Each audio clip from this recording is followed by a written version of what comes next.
नमस्कार बच्चों, आज आपके लिए जो टॉपिक चल रहा था रोगी को दिए जाने वाले जो आहार होते हैं, इसी में आज आपको बताएंगे जो अलग अलग प्रकार के रोग होते हैं उसमें कौन कौन से आहार दिए जाते हैं, इस पे हम चर्चा करेंगे। और इसके पहले मैंने आपको बता दिया है रोगी कितने प्रकार के भोजन होते हैं, ठोस आहार, तरल आहार और अन्य भी प्रकार के मैंने बता चुकी है। पहली वीडियो हमारी नहीं देखे हैं इससे संबंधित तो उसे जरूर देख लीजिए। जब उसको आप देखेंगे तब ये चीजें और अच्छे तरीके से समझ में आएंगी। तो चलते हैं, ये हमारा है विभिन्न रोगों में रोगी का भोजन या आहार। क्या है? रोगी का भोजन या आहार। तो देखिए यहाँ पे सबसे पहले मैंने लिखा है तीव्र ज्वर, क्योंकि लोगों को ज्यादातर ज्वर होता है, बुखार होता है। देखिए बुखार कोई बीमारी नहीं होती है, बुखार एक लक्षण होता है किसी बीमारी के आगमन का। कोई बीमारी होने वाली है या कुछ संक्रमण किसी चीज का हो गया है तो सबसे पहले हमारी बॉडी क्या हो जाती है? गर्म हो जाती है, हीट हो जाती है। इसी को ही हम बुखार या ज्वर कहते हैं। तो ज्वर या बुखार कोई बीमारी नहीं होती है, बल्कि ये किसी बीमारी के एक लक्षण के रूप में ये बुखार दिखाई पड़ता है। चाहे वो कोई इन्फेक्शन के रूप में हमारी बॉडी में कुछ हुआ हो या बॉडी बहुत ज्यादा थक चुकी है, उस अवस्था में भी बुखार होने लगता है, या कोई अंदरूनी कोई बीमारी है उस अवस्था में भी क्या होता है? बुखार होने लगता है। तो ये सब चीजें होती है। बुखार क्या होता है? किसी आपको अलर्ट करता है, आपको बताता है कि आप सावधान हो गए हैं, अपनी बॉडी को चेकअप कराइए कि आपको वास्तव में हुआ क्या है। तो आप समझ जाओगे बुखार क्या है। तो ये कोई बीमारी का एक लक्षण होता है, कोई बीमारी नहीं होती है।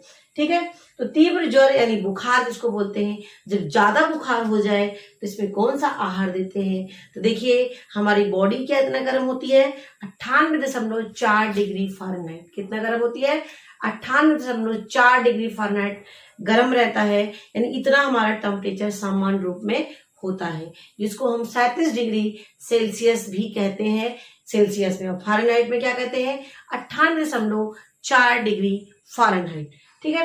तो ये इससे जब ज्यादा हो जाता है उसको बोलते हैं बहुत तेज बुखार है। 100 डिग्री फ़ारेनहाइट है, 104 डिग्री फ़ारेनहाइट है। ठीक है। तो ये चीजें हैं आपका 98.4 डिग्री फ़ारेनहाइट हमारे शरीर का तापमान नॉर्मल रूप में, सामान्य रूप में होता है। ठीक है। शरीर के आंतरिक विकास से क्या होता है? ज्वर होता है। मैंने बताया आंतरिक विकार यानी भाई आपके अंदर कोई कमी हो जाती है, कोई अंदरूनी कोई इन्फेक्शन होने लगता है, तो उस अवस्था में हमारी बॉडी क्या हो जाती है? गर्म हो जाती है। तो ये इसमें क्या और दूसरी अवस्था और क्या और किस कारण से हो सकता है? मैंने बताया पाचन क्रिया में कोई गड़बड़ी हो जाए, पेचिस, डायरिया या अन्य भी है पाचन संबंधी कोई काम, मतलब कि कोई कमी आ गई हो, तो उस अवस्था में होता है। और इसमें प्यास भी अधिक लगती है। किसमें? बुखार की अवस्था में, क्योंकि बुखार में आपकी बॉडी जितना हीट होगी उतना ही आपको ज्यादा जरूरत पड़ती है एनर्जी की, तो उसी समय आपको प्यास भी ज्यादा लगती है। ठीक है। अब इसमें आहार क्या क्या देंगे? ये तेज बुखार हुआ हो तो आहार इसमें क्या क्या देंगे, इस पे हम देखते हैं। एक सेकंड।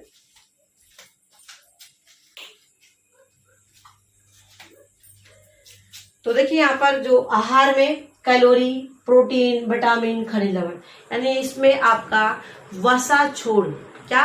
वसा यानी आपका जो तली भुनी चीजें या तेल और घी, ये आपको छोड़ करके लगभग जितने पोषक होते हैं आपको सबकी जरूरत पड़ती है, क्योंकि इस समय बॉडी आपकी हीट होती है और हीट के लिए ज्यादा एनर्जी की आवश्यकता पड़ती है, जिससे आपकी बॉडी को एनर्जी मिलती रहे और आपके काम सुचारू रूप से होते रहे। ठीक है। तो इसमें देखिए कैलोरी, प्रोटीन, विटामिन में विटामिन ए, विटामिन बी और विटामिन सी की आवश्यकता ज्यादा पड़ती है। किसमें? बुखार की अवस्था में। ठीक है। अब खनिज लवण मैंने आपको बताया फल और सब्जियों में पाए जाते हैं। सब्जियां जड़ वाली, तने वाली, हरी सब्जियां, ये सब आपके खनिज लवण के स्रोत होते हैं। तो इनको हम खाएंगे तो हमें खनिज लवण की प्राप्ति होगी। तो हमें ज्वर में कैलोरी, प्रोटीन, विटामिन, खनिज लवण की आवश्यकता ज्यादा पड़ती है। और विटामिन में कौन सी? विटामिन बी, ए और सी की आवश्यकता अधिक पड़ती है। ठीक है। और इसमें आहार कौन सा देते हैं? इसमें आहार देते हैं तरल आहार और अर्ध तरल आहार। यानी पहले जब ज्यादा बुखार होता है तो आपकी जो आहार दिया जाता है वो लिक्विड फॉर्म में, तरल फॉर्म में दिया जाता है। जूस, रस, ठीक है, और सूप लिक्विड फॉर्म में उसको देते हैं, जिससे बॉडी धीरे धीरे उसको स्वीकार करे, एक्सेप्ट करे। जब वो पचने लगे फिर उसको हम क्या करते हैं, तरल से अर्ध तरल के रूप में भोजन को देते हैं, यानी दलिया, खिचड़ी ये सब देते हैं, जिससे जब नॉर्मल होने लगे बुखार तो ये हो गया आपका तीव्र ज्वर में दिए जाने वाले बुखार। अब आता है हमारा मलेरिया। मलेरिया भी एक प्रकार का बुखार है, ठीक है। तो मलेरिया किस मच्छर से होता है? मादा एनाफ्लीज मच्छर से होता है। किससे होता है? मादा एनाफ्लीज मच्छर से होता है, काटने से होता है। याद रखना, कभी कभी एग्जाम में पूछा है मलेरिया किससे होता है, तो मच्छर के काटने से होता है। किस मच्छर के काटने से होता है? मादा एनाफ्लीज मच्छर के काटने से होता है, ठीक है। अब यहाँ पे इसमें क्या होता है, मलेरिया में होता क्या है? तो मलेरिया में बहुत तेज बुखार होने लगता है और बुखार के साथ पूरी बॉडी कांपने लगती है, बहुत तेज कपकपी आती है और इसके साथ साथ इसमें कमजोरी भी आने लगती है। तो याद रखना, कपकपी के साथ यदि बुखार हो तो मलेरिया हो सकता है। इससे डॉक्टर के हमें संपर्क करना चाहिए। देखिए, इस समय बुखार का भी काफी प्रकोप चल रहा है, इसमें हमें सावधान होना है, बुखार को हल्के में नहीं लेना है, डॉक्टर से संपर्क में रहना है, ठीक है। तो ये मलेरिया में क्या है, तीव्र ज्वर होता है, कपकपी के साथ होता है। किस मच्छर से होता है? मादा एनाफ्लीज मच्छर के काटने से होता है। अब आता है हमारा, इसमें कौन सा आहार देंगे। आहार पे क्योंकि आपका फोकस ही है, आहार यानी भोजन क्या देंगे, क्योंकि आप अपने ये जो होम साइंस के बच्चे होते हैं वो अपने डॉक्टर खुद बन जाते हैं, क्योंकि ये छोटी छोटी चीजों को सीखते रहते हैं, जानते रहते हैं और उसको अपने ऊपर, परिवार के ऊपर लागू भी करते रहते हैं। इनको बुखार है, इनको मलेरिया है, इनको अन्य बीमारी है, क्या हम दे सकते हैं, क्या हमने अपनी बुक में पढ़ा है। तो ये सब चीजें आप अपने किसमें पढ़ते हैं, ये सब आप किताबों में पढ़ के आप जानकारी ले सकते हैं। तो देखिए, आहार में संतुलित आहार देंगे। संतुलित आहार का मतलब जिसमें हमारे सभी पोषक तत्व होते हैं, जैसे कार्बोहाइड्रेट, प्रोटीन, विटामिन, खनिज लवण, वसा और जल। ये हमारे पोषक तत्व से जो मिलाकर जो भोजन होता है, उसी भोजन को क्या कहते हैं, संतुलित भोजन कहते हैं या संतुलित आहार कहते हैं, ठीक है। तो संतुलित आहार इनको देना चाहिए। सुपाच्य, जो आसानी से वो हल्का हो, सुपाच्य हो, तली भुनी ना हो, ज्यादा तेल मसाले में ना पकाया गया हो, ऐसे ही भोजन को, संतुलित भोजन को दिया जा सकता है। दूध इसमें फायदेमंद होता है, क्योंकि कुछ दवाएं होती है जैसे जो दूध से खाई जाती हैं, तो दूध इसमें फायदेमंद होता है, किसमें, मलेरिया के बुखार में। और इसमें दवा कौन सी देते हैं? कुनैन नाम की दवा होती है, जो छाल होती है वृक्ष की, तो ये कुनैन नाम की दवा इसमें देते हैं मलेरिया में। क्वेश्चन आता है कुनैन दवा किस बीमारी में काम आता है, तो कुनैन दवा याद रखना मलेरिया रोग में काम आता है, ठीक है। और देखिए, एक चीज और मैंने यहाँ पे नोट में लिखा है कि यदि बहुत तेज बुखार हो तो भोजन नहीं देते हैं, तरल फॉर्म में चीजों को देते रहते हैं, जिससे न्यूट्रिएंट्स या पोषक हमारे शरीर में जाता रहे और हमारे आंतों पर या स्टमक पर ज्यादा प्रभाव ना पड़े। तो ये हो गया हमारा मलेरिया और तीव्र ज्वर। अब हम आते हैं अतिसार। अतिसार एक तरीके से छोटी आंत संबंधी या आंत संबंधी रोग होता है, जिसमें जो हम खाते हैं वो हमारा पचता नहीं है, इसे ही अतिसार कहते हैं। अतिसार का मतलब पेचिश पड़ना या आंव पड़ना या मल अधिक होना, ये हमारे क्या होते हैं, इसी को ही अतिसार या अंग्रेजी में डायरिया भी कहते हैं। क्या कहते हैं? डायरिया भी कहते हैं, ठीक है। अब देखिए यहाँ पे अतिसार में आहार, यह एक क्या है, यह एक संक्रामक रोग होता है, यानी दूषित जल और भोजन से भी ये अतिसार नामक रोग होता है। याद रखना, दूषित भोजन और जल से अतिसार नामक रोग होता है। और ये पाचन संबंधी रोग, मैंने बताया हमारा आंत क्या करता है, भोजन को पचाता है, और ये अगर भोजन पचेगा नहीं तो आंत संबंधी बीमारी होगी, तो इसमें आपका अतिसार नामक रोग होगा। इसीलिए यहाँ पे मैंने लिखा है कि ये पाचन संबंधी रोग होता है, यानी हमारा भोजन पचता नहीं है। और ये ज्यादातर किसको प्रभावित करता है, ये ज्यादातर बच्चों को प्रभावित करता है। किसको प्रभावित करता है? ज्यादातर ये बच्चों को प्रभावित करता है, यानी इसमें 1 से 4 साल तक के बच्चे ज्यादा प्रभावित होते हैं। इनको अतिसार की शिकायत ज़्यादा होती है और धीरे धीरे इनका इलाज ना किया जाए तो शरीर बहुत कमज़ोर हो जाता है और निमोनिया की भी शिकायत हो जाने लगती है। इसमें शरीर पूरा सूखने लगता है। ठीक है, तो ये याद रखना, अतिसार को भी हल्के में नहीं लेना है। अतिसार है, डायरिया है तो उसको डॉक्टर से संपर्क करना चाहिए। तो अब आते हैं इसमें कौन कौन से आहार देते हैं। सबसे पहले कोई बीमारी हो तो ज़्यादातर हमें तरल आहार से शुरुआत करते हैं, क्योंकि तरल आहार क्या होता है, यह आसानी से हमारे शरीर में पच जाता है और इस पे ज़्यादा जोर भी आंत पर नहीं पड़ता है। इसीलिए सबसे पहले तरल आहार से इसकी शुरुआत करनी चाहिए और तरल से फिर ठोस की तरफ जाते हैं और ठोस में मुलायम हो, जो आसानी से पचने योग्य हो, ऐसे ही भोजन को देते हैं। ठीक है, अब आता है हमारा हरे पत्तेदार सब्जियां इसमें सेवन करने के लिए होता है। रेशे पदार्थ होता है, बीज वाले पदार्थ। देखिए इसमें ही इन चीजों को इसमें क्या करते हैं, वर्जित करते हैं। देखिए मैंने यहाँ पे एक शब्द लिखा है वर्जित। वर्जित का मतलब जो मना रहता है, जो खाते नहीं है या खिलाया नहीं जाता है। क्यों नहीं खिलाया जाता है, क्योंकि ये सब में रेशे पाए जाते हैं, जिसकी वजह से ये हमारे आंत को और भी साफ कर देंगे और अच्छी तरह से खंगाल के साफ कर देंगे। इसीलिए इनको नहीं खाते। इनको खाएंगे तो हमारा अतिसार और ज़्यादा बढ़ेगा। इसीलिए अतिसार की अवस्था में बीज वाली चीज़ें, रेशे वाली चीज़ें और हरी पत्तेदार सब्जियों में रेशा पाया जाता है।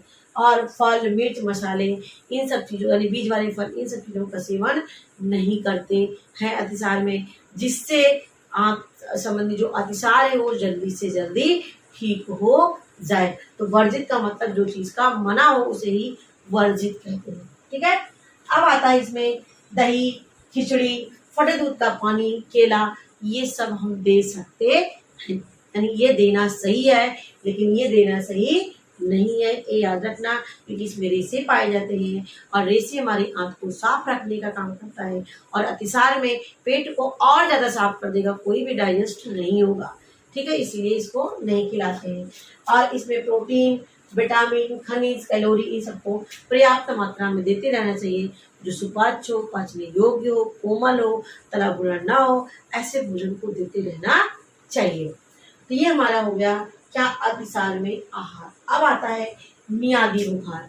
मियादी बुखार, मियादी बुखार को हम अंग्रेजी में टाइफाइड कहते हैं। क्या कहते हैं, मियादी बुखार को हम अंग्रेजी में टाइफाइड कहते हैं। मियादी का मतलब जो कई दिनों तक चलता है। ये 15 से 21 दिन तक चलता है और किस बैक्टीरिया से होता है, साल्मोनेला टाइफी। टाइफाइड किससे होता है, साल्मोनेला टाइफी नामक जीवाणु से ये टाइफाइड नामक रोग होता है। टाइफाइड भी एक बुखार होता है, इसलिए इसका नाम है मियादी बुखार। मियादी का मतलब जो लगातार कुछ दिनों तक चलता रहता है। इसका एक कोर्स होता है, 15 से 21 दिन तक ये लेता है कवर, उसके बाद ही सही होता है। इसमें टाइफाइड में बेड रेस्ट होता है, क्योंकि हमारी कभी कभी आंतों में सूजन भी आ जाती है। ठीक है, तो ये चीजें हुई हमारी आहार नली। देखिए आहार नली मतलब क्या होता है, मुंह, ये ग्रसनी, ग्रास नली, आपका आमाशय, छोटी आंत, बड़ी आंत, ये हमारे क्या होते हैं, आहार नाल होते हैं, जहां से भोजन जाता है और जहां तक पचता है उस सबको पूरा को क्या बोलते हैं, आहार नली कहते हैं। तो ये आहार नली में इन्फेक्शन हो जाता है, किसमें, टाइफाइड नामक बीमारी में। ठीक है, और इसमें हमारी जो आंतें होती हैं उस आंत में भी क्या होने लगता है, सूजन आ जाती है और जिससे हमारा भोजन पचता नहीं है, उल्टियां भी होने लगती हैं। ठीक है, इसमें जो पाचन संबंधी हमारी जो क्षीण होने की शक्ति जो होती है वो भी, क्षीण मतलब कमी आने लगती है, हमारे भोजन आसानी से पच नहीं पाते हैं इसमें, इसीलिए इसमें बेड रेस्ट होने लगते हैं। रेस्ट करिए, जिससे आपका बुखार जल्दी ठीक हो जाए। अब इसमें आहार क्या देते हैं, आहार में प्रोटीन युक्त भोजन देते हैं। जैसे प्रोटीन, जैसे दूध, अंडा, मांस, मछली, लेकिन ये काफ़ी ज़्यादा हैवी हो जाते हैं, इसीलिए हल्के रूप में इनको देते हैं। जैसे आपका सोयाबीन के रूप में हम दे सकते हैं, जो आपका ज़्यादातर हैवी नहीं होता है और आसानी से पच जाता है। दाल के रूप में दे सकते हैं, यानी आपका इन्फेक्शन दूर हो जाए, आप सही हो जाए आपकी आंत, उसके बाद ये सब भी मीट, मांस, मछली, अंडा दे सकते हैं। लेकिन अभी हल्के में शुरू करना है, फिर भारी पर आना है। ठीक है, वसा रहित आहार। वसा रहित आहार का मतलब ऐसा आहार दिया जाए, ऐसा दूध दिया जाए जिसमें फैट ना हो, मक्खन ना हो, उसमें घी की मात्रा ना हो, ऐसे ही आहार को हम देते हैं। चाहे दूध दें या कोई सब्जी दें या कुछ भी दें, उसमें वसा ना हो, जिससे हमारा भोजन आसानी से पच जाए। रेसे, बीज, सलाद, चाय वर्जित होते हैं, यानी इसमें रेसे वक्त चीजों को भी नहीं देते हैं, क्योंकि रेसे वाली चीजें, बीज वाले फल, सलाद, चाय, ये सब इसमें किसमें नहीं देते हैं, टाइफाइड में देते हैं। अब आप लोग जान गए होंगे कि हमें ये सबको नहीं खाना है और अपने परिवार में भी लोगों को बताना है। यदि ऐसा हो तो हम उसको इन चीजों का ध्यान रखेंगे तो हमारा बीमारी अपने आप इस भोजन को लेते लेते ठीक हो जाएंगे, और जिसको नहीं लेना होगा उसको नहीं लेंगे तो और जल्दी ठीक हो जाएंगे।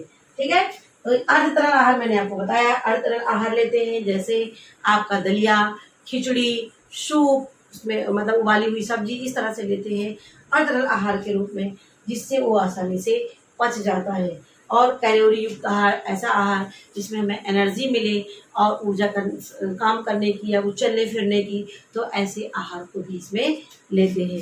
तो देखिए, ये 4 चीज टॉपिक को मैंने बताया। तीव्र ज्वर में कौन सा आहार लेते हैं, मलेरिया में क्या लेते हैं, अतिसार में क्या लेते हैं, और मियादी बुखार में लेते हैं। अब आपसे जो क्वेश्चन पूछा जाएगा शॉर्ट में, आपका सबसे पहला क्वेश्चन, हमारे बॉडी का तापमान कितना होता है, तो पता चल गया होगा आपको।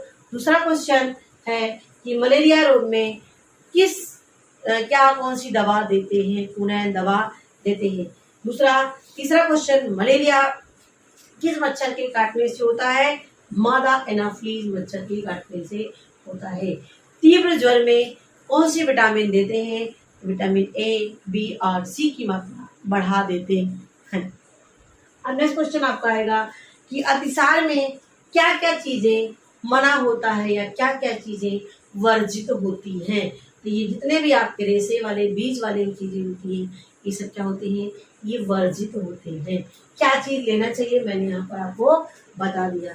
ये अतिसार जो होता है, कैसा आहार रोग होता है, संक्रामक रोग होता है जो दूषित भोजन और जल से होता है।